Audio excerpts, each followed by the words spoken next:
Саламатсыздар ма? Мен студия оқытатын номер 21 мектеп орта гимназиясының Қайырғали Дианамын. Бүгін біз Марат Оспанов атындағы университетпен танысамыз. Қазір біз университет мұражайындамыз. Сұхбат беруші мұражай меңгерушісі Сейчанова Гаухар Маралқызы. Гаухар Маралқызы, университеттің тарихы бойынша айтып бере аласыз ба?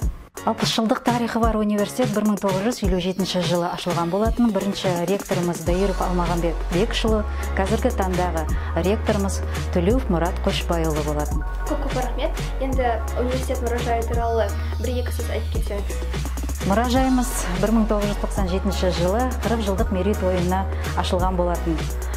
Қазіргі таңда бізде 270 шаршы метр тұратын мұражай 5 көрме залынан тұрады. Ішінде көптеген жәдігерлеріміз бар, көптеген қонақ қарсы аламыз.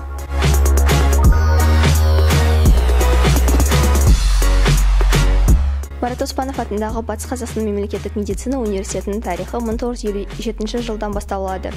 2001-2002 жылдар университет орта жоғары және жоғары оқу орнынан кейінгі кәсіби білім беру, сондай-ақ медициналық қызмет саласына білім беру қызметін жүргізу құқығына мемлекеттік лицензияға ие болды. Марат Оспанов атындағы Батыс Қазақстан мемлекеттік медицина университеті бүгінгі таңда мамандары жоғары оқу орнының танымал ғалымдары негіздеген ғылыми мектептер дәстүрін жалғастырып келе жатқан ірі оқу.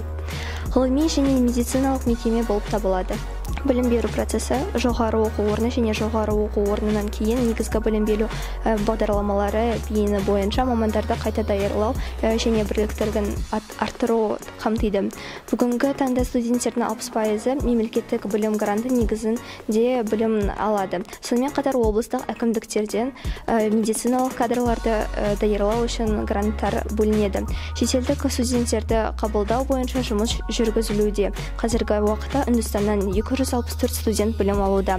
Марат Оспанов атындағы Батыс Қазақстан мемлекеттік медицина университеті Ақтөбе облысы мен барлық Батыс Қазақстан облысын медициналық кадрлармен қамтиды. Осымен университетке жасаған экскурсиямыз аяқталды. Қош сау болыңыздар.